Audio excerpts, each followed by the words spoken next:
How's it going, everyone? Equinox Phoenix here, and today we're going to talk about Stargirl Season 1, Episode 4, titled Wildcat. Where to start with this? This episode starts with, Yolanda and Henry dating, seemingly? That's what it starts with. I'm not going to say seemingly. It does start with that, and as all teens do, Yolanda makes a mistake. Let me lean back a bit. Yolanda makes a mistake. Now, of course, it's the stereotypical teenage massive mistake. She how do I put this? I'm trying to stay within the confines of not suppressed by YouTube's bots, but also she takes a risque she takes a picture of herself without clothing.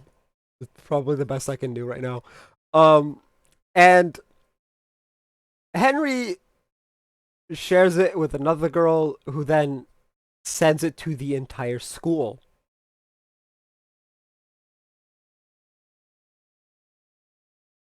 Unfortunately,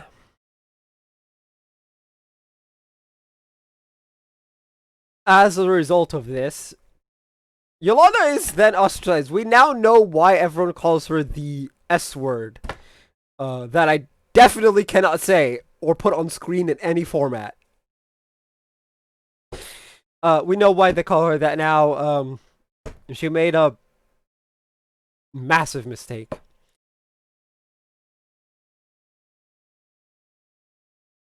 Obviously, a lot of mistakes were made in that situation. He shouldn't have shared it. The person he shared it with shouldn't have shared it with the entire school. She shouldn't have taken the pictures in the first place. She's a teenager for one. Continuity wise, I don't know if the actress is actually a teenager. I believe the actress who plays Courtney is like 20 right now. So, and I know the one who plays Hope Michelson in Legacy. I think she's also 20, actually. Anyway, that's older people playing teenagers. That's par for the course. Now pan to present day, and Courtney is not feeling the best as a result of, I forget his name, the magician's son's death. It was mentioned in the episode too, and I've already forgotten it. But yeah, so he's not feeling the best. So she's decided she's gonna recruit people to be the second generation of JSA.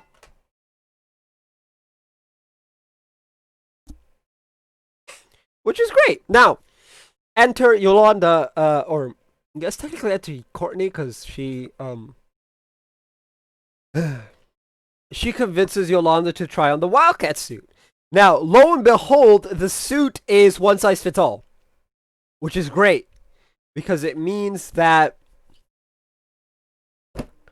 it fits Yolanda, even though it was like really baggy because it was meant for like a man at first. And it was fun. With the one moment she put on the cowl, it shrunk to her size. It like transformed. The effect of the transformation was actually pretty cool, and obviously, so they're gonna go and investigate Brainwave, or who's visited Brainwave, in an attempt to find the Injustice Society, I guess the ISA. I feel like the ISA is also like a government like body or something, and I'm not gonna look it up because it's not important. Y'all can tell me in the comments. But yeah, so obviously they barely get by, and I forget what her name is. The girl with the afro. She gets reprimanded by her mom for constantly spending time with her parents and how she should spend time with her friends. Obviously, we know she's one of the singles, and she has no friends. Um, which and then she sees Yolanda, and I don't know how, but she realizes this. She sees Wildcat and somehow realizes it's Yolanda. I don't know. Maybe she heard Courtney call her Yolanda. We don't know. Obviously, Yolanda's a. Now, of course, Yolanda is having doubts about being Wildcat. So she tells Courtney, "I need to find who Yolanda. I think her last name is Montez. Is first before I can be Wildcat." Yolanda confronts her parents and her grandmother, and lo and behold, Yolanda's parents are absolute dipshits and dicks, and they should be removed from society as a whole. Um, they're holding her mistake, which teens make mistakes. That's part of life. I mean, hell, as an adult, we all make mistakes. It's a human nature thing, and they've like permanently grounded her, which is not gonna solve anything. It just I don't. It's stuff like that doesn't solve problems.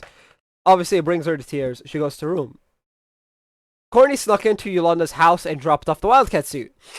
So Yolanda takes the Wildcat suit and goes and meets up with Courtney at Courtney's house, and that's where the episode ends. Now, this episode is a half and half on it. There were good parts, there were bad parts. There was no action scenes. It seemed like a lot of like teen drama that necessarily didn't have to be written. It could have just been that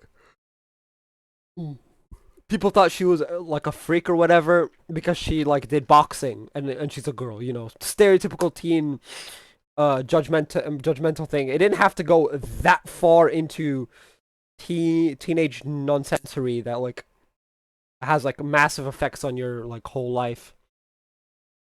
Oh, also we found out that the principal is a villain. Maybe. Or at least she's very suspicious acting. I glossed over that when they visited the hospital, but we don't know what's going on with her, so I didn't think it was mentionable. Anyway, the episode was all right. Not the best, but not the worst. Anyway, tell me what you guys thought of the episode down in the comment section down below. That's gonna be it for this video. If you guys haven't already, hit like, hit subscribe if you're new. I will see you guys next time, and as always, stay bright.